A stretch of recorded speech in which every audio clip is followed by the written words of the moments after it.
Vipi bwana Msirangu? Niko salama sana kama ugali ya jana. Umeamua? Nimeamua mimi ni the fifth wa Waluya bwana. Kama the presidential candidate wa Waluya. Nataka nikule kiapo leo. Kula kiapo ndo ukule Busuma. Si ndio? Unaona niko full, niko well represented. Shika hii. Nishike yote. Na urudie maneno hii nyuma yangu. Niweka hapa. Ai. Omusirangwe papa.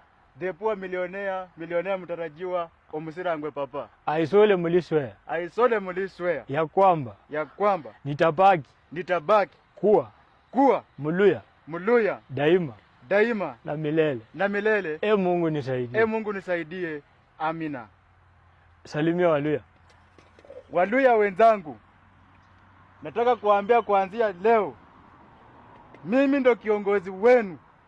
Na kuanzia leo njaa kikuuma unakuja kwangu. Amuyua leader, na leader unaanza kwa maneno yenye unafanya watu wakiona. Waonyeshe your sword. My sword. Waluya kawaida mnaelewa.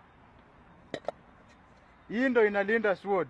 Alafu hii si mnaelewa tu. Hii ndo cabinet. Hii ndo ministers. Situkutane kwa afisi. Watu tupike kazi. Welcome. Nakupenda. Maeneo iko ni ya jikoni. Ya jikoni. Karibuni. Fantastic. Hoja lala.